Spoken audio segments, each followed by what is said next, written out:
photograph se President of India ne yengbidabra, Prime Minister of India ne yengbidabra, Home Minister ne yengbidabra, Union Home Minister na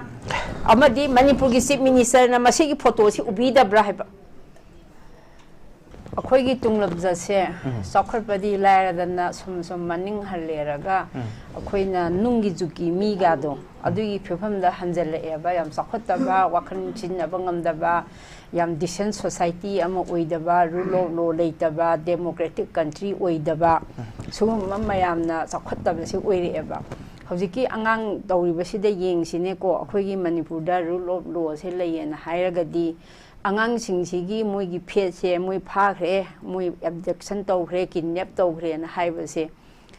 paw se leak oira abani akhoi su khanga abani praja myam je khange ba praja khangringa da Manipur sarkar gi leiba intelligence source moi han khangabani mase public to open oidabe wani hoi oiragan ko squaite adubo akhoi gi public ki magi life and the property by property se secondary oina thamaga su at least moi gi life sidi moi sep topam thoktro ado sep topam thokse akhoina taba pawda moi se mamang da relic kem ta leirami haye relic kem de gi moi gi irang jo khara nemtharabani na moi su sang heraga madu dei du da si tawba sidei se da moi gi hojiki hexing ga tainabada magi last ni haibra magi hojiki yum dari sena aduga lemine haibra aigi pause angang sing jiri degi thodok thoiba sigi akhoina angang sing sigi phare haiba sida jiri gi angang sing imphal na leiba mayam je aigi yumda aigi chamber da madu kari tawdege moigi khara mateng pangbiyo na lae adudagi moigi kamai tobano se hangbada moina haibani subject to corruption ne aidi moina haiba information gi matungina adudi moi karino haiba matamda moi se ngasagi husband ga moi leminaram meraga Religium the lady Iran Karapara in a mayum Kaidushan, but you should settle with my manak, the Lairagani and Highland Saluasida, cookies and like eating you or to on tongue a light hair, or to on tongue a lack, was they give me Mayam like Kai Kara labor, Mayamse, cookie la Ella as Siena, the Makois Sienman and hold up a group near Hayam with Pagribus. A do agadi, a do am the Kang of a port to the Matam Mapandoda Manipurgi, Shwaisu lady, Central Force Mayamam Zoo lady. Aduagadi moigi intelligence source da phagre hairagadi makhoi tanareraga natraga mogi higher of the pau pireraga madu rescue to hongna basi kari hotnadribano makhoi intelligence pheloiba amadi moina yamna section ba watpa adu leiriba mi ju sungsume moigi conduct rules sa moigi central force leiba singdo makhoi da moigi higher amna moida command torti ko order torti ko moi rescue togonu haibidi summe ba moi tawo oi haba kai ai mai mamang mi hala zo moi am oi haba madudi adu eragadi makhoi discipline force ni makhoi se constitutional safeguard pinaba constitutional protection pinaba akhoi damakta deploy tobani hairagadi adugomba mayam du su makhoi urgent oina immediate moida command toba yadabra order toba yadabra moi save tawnanaba adudagi moi phagre haire sidai sida photo hojik upiri bese ma se viral sare salai wa sidai sida khannana yeng seba akhoi ju ai isamak si ju ai media da thokta ba kuire isagi anab amdegi ai ju ado ai hoji post operation sidai sida ai je pothara ga tha hum di doctor na layu haibani ai delhi da ung layeng ma sakadori bini ado angang sigi Mama sina kuliba angang si ubada akhoi tumba saba yadre pothabadi la unrest oire masi hatokhrabane achi hatokhrabane ado akhoi gi si minister gi masudo asine khalloba ma kamai togde gi ba si yore ba si akhoi ji issue leire issue apikpa se kolaga isu kappe ba nangumani ko sigre se kaisu khangjada masidei se da mioi gi thamoi pan mi pu khuding mai irrespective of caste community loina ba mase kakkani haba kapta ba yawe ba ke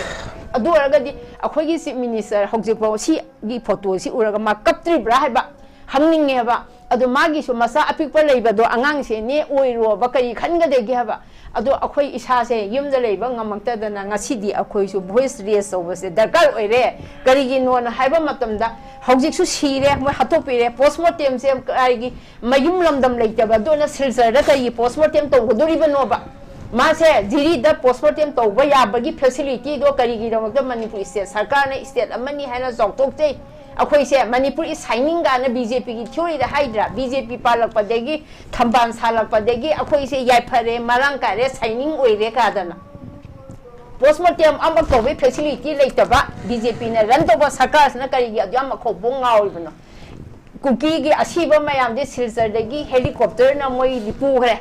akhoi asiba mayam se imphal da polo oba akhoi mayam leiri haba jenims ta oba state ki medical hospital da postmortem to oba karigi dawta aduga angang da hoji FIR pan matam da pokso ek am leiri protection of children from sexual assault madudei da angang sing sida ngasai gi nupini natraga nupani haiba da victim da kem leiti angang sing do molest torambe yai rape torambe birambe yai gang rape to birambe yai madugi kamai tong na madugi legal proceeding process me am do moi torabra si baduda postmortem hairaga akhoi satisfy oigadra postmortem tawdinge matamda ma kadai de phangni Assam Rifles gi DG na so Sampur da satli home minister na tharaktana ka na khabar le yaure adu eraga di moi rescue tawna bani haire moi di siraga pauta bagi asomda landang na raga maite meyam manipuri meyam je hauraktana bagi da makta afaspai impostor thinga eraga di hauji moi center na pami basu karino manipur gi mayam se pami basu karino haiba matam sidei sida moina masi kuki ga maite ga wari sa na kuki ga maite ga wari sa dinga da center da leiba BJP ga manipur leiba BJP ga wari am da sanna bi khoba hanna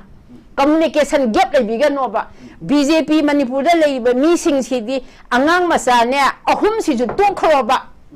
khwai gi apikpa mama na koliba masa sibu uba matamda makhoi minungsi phawdabra mai magi imungda suguma angang se mioi bu khuding akhoi su angang oire ini hal oire ini aduguma minungsi siendraba mi do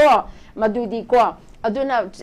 chaitup na thoma hali kan tar moi se hindu gi haraga kang sagumba oina loi thuem aduguma kang sagumba oiradi krishna ama thole eraga kang sa hatpangamba am thorakini akhoi ngaiba tarabla ko aduna masidei seda manipur sarkar gi tawriba thawong mayam se praja singna peningai ama oidaba se akhoi nungaite adu oiragadi tawpham thokpa mayam tawragadi sidei sida karigi damakta silsar da su postmortem tawpham thokte postmortem amuk tawkhraga su re postmortem adum yai legal makhoi gi inquest report kambai tawna seme adu oiragadi moi pokso da leiriba pokso panpham thoe angang ahum sidadi hayang compensation gi matang da su mi siraga imung sa paliba sarkar na pillar tha dan themna go naramani victim sing su ayamana lairabani na madu paisa piraga negotiate to su kongai ni adubu madu dei du da law da labor provision si di victim mi ama siraga di laktara gang rape to di laktara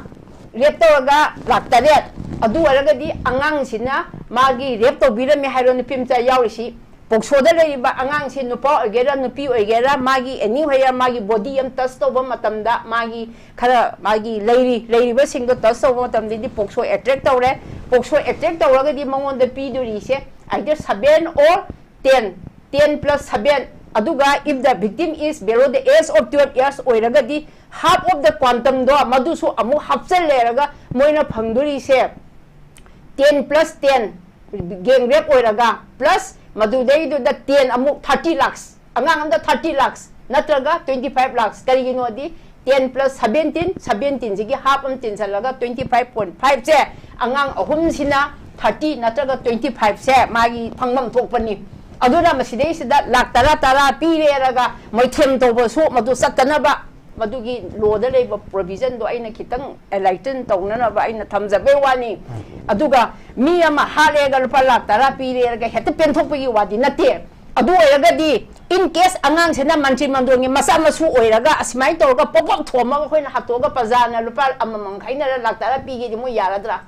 adubaki wakhalda pazagi sentiment se la eba huji adu oiragadi karino haiba matam sidei sida makhoi sidei sida leibaki damakta yenge haraga ne puksen chawna generously ai party thadu natraga phamje thadu na resign to aduna step down to bajuna apaba khongdam oigani adu step down to matungda mathangi election da makhoi se lepakpa matamda leibaki damakta khanba mine haidana praja myamna makhoi se adu thangat ega dolai tongna pura dobani adu bo hojiki matam sidadi makhoi na madu tawdadana praja na pambagi mayokta sumla agadi prajaga muknare haraga any logi oiba provision mayam se tawra pot se masidei sida akhoida awapham tahanba phasa palaga mi sidei sida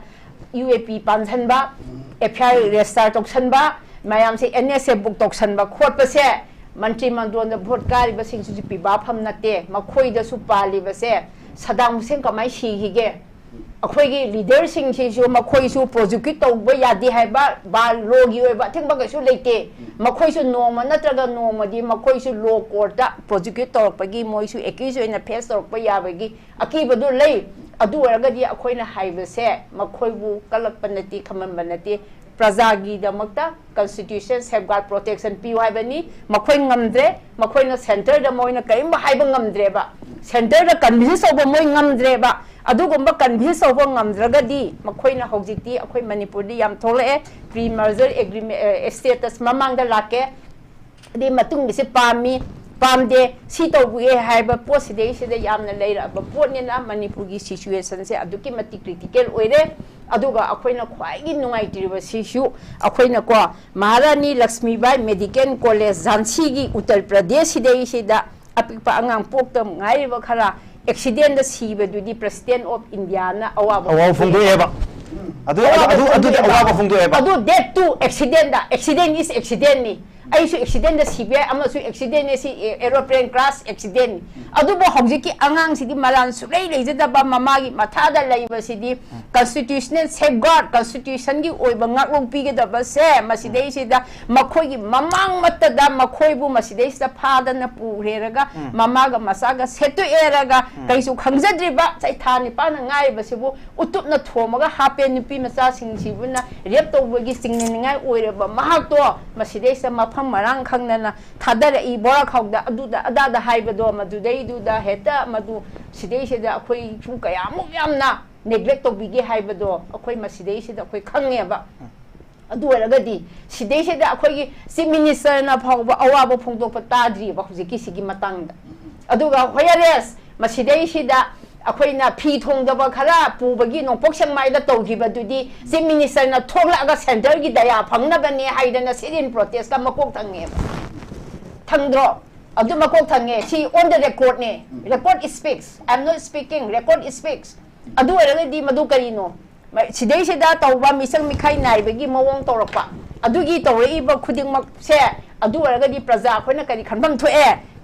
akhoi मंत्री मंडोन ma'am सु माई मागी इमुंग मसा मसु लोइब नत्रो मोय मसा मसु सिंग सु voluntary लेरेगा mama लेबा कन्नबो होनो कन्ना सु बोइदम येकनब कन्नाबक नते प्रजा म्याम न हौरिबा से प्रजा म्याम ने येकनब नते मणिपुर इमा से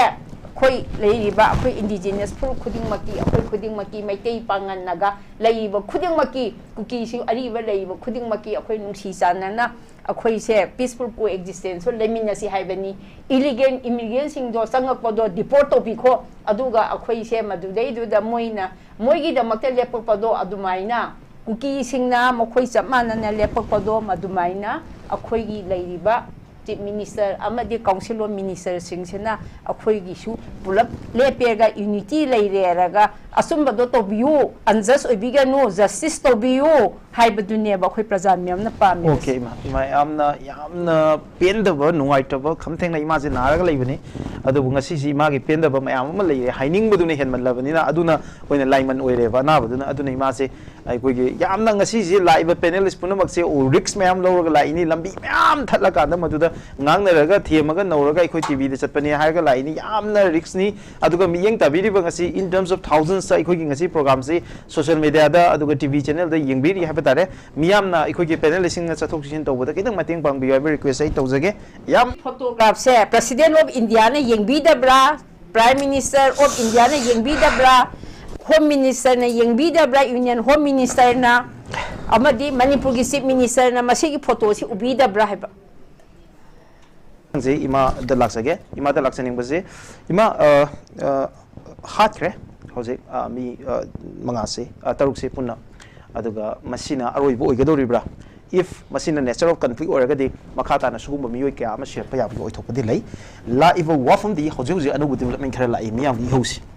इमा कमाय येंगे कमाय नि इमा गी ऑब्जर्वेशन लै हौजे लैबा मियाम गी अनऑर्गेनाइज्ड ओइबा मफम मरांग खंगना मियाम गी पेनदब खोइसाउनबो मयाम अचाकपो मैसाक मयाम लोइ चाबने हौजे लोइ कपिसिनि मको सिदा लैरिबा मयाम से कनामता सि इको मणिपुरगी मसक नाइबा मीने थोगलाग लैरिबा ngakani masi mayam si phawo masagi emotion hold to bangamte pik kaisu leitaba picture ama khaktuda tariba mami mayam do yengba matamda artha ji hanjin thoali koida mayam khoisaunare mayam loi thoklai hojiksi MLA minister mayam da yam kanna mayam na khoisaunaba adu ulapagi mami tari hojik MLA ahum resign tobui warep logre haidana news tu yam substantiate oi tobo yaba news ki oi badni phangdri but confirm oi news amadi oire hayengse madugi film la ima sida la iba miyam gi iho aduga hojik MLA ahum da lawri iba warep mayam se ima kamai yeng ahanba wahang yam yami ko ahanba da sum aroiba oigadoribra haibase hauji kiude lengumbaneba kariginodi akhoi authority na concern oibidragadi kariginodi hauji boro bekra haibra adudasu akhoi people mayamna akhoi se mafamdidegi thangdokpiro akhoi gi life se safe oidre secure oidre aduna akhoi siba tare adum mongpham oyo haibra akhoi bu kanbiyo haidana media gi through media deniko akhoi na ujai phangise adu aragadi ngasagi thoglaiba picture hauji upiriba sidei sida angang masa am yaraga sidei sida kaisu khangjadaba angang se si he uradi akhoi su yam sentiment so emotion oi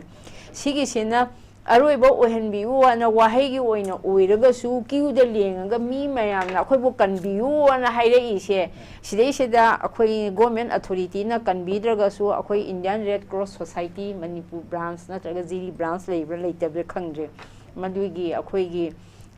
steam members singna akhoi volunteers singna makhoi safe place amoi se ship to thopi ba se chumbrang khale ma se humanitarian ground da yam concern uijabaduni ko sidei se akhoi su ahalroimna ka sungam de idea share tokjaba khakna tana khar laujaba phungjaba natana physically di akhoi su ga su weak oire ado sidei sida leiriba isa inau volunteer leiriba mayam sina moigi damakta tobifam thwe mafam dugi local MLA da haiba su local MLA na madi ka sungam de haibana magi su khara mana adum discuss tobe mawong se khoino ubagi penada ba sudum lawe aduga sigini makhoi se kanbiba matung taba akhoi misi mina se thokdana ba jiri gi borawe class da si akhoi na mayam attention na draw tobam sange akhoi mayamna sima thamjage aduga mathangi amu question da akhoi haure iba posidi akhoi ngasai haunaruba tawdana haure ini hairi sini adu kanamta na akhoi adu da satlaga adu tawrusi na haiba se campaign tongnare ga tongna ponteba kanamte call yauti adu aga di tawriba pose miyoibegi akhoi gi human akhoi feeling sineba humanitarian being human being well being amo oibegi neba sidei sida angang masa si oiraga angang masa si bu yengo kuki gi makhutta tareraga masidei sida mabu chaitup na thomaga hatle hai sibu yengo akhoi se ngamu ama iroma sana ba hatpa phawda akhoi de ngamdeba akhoi se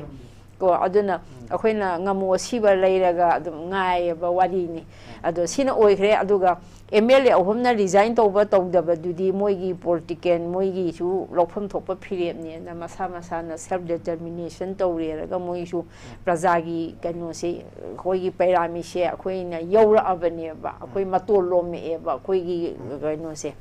aduna matol lom aga di lomuraga di madu amu incline tawbodo decline tawrani dana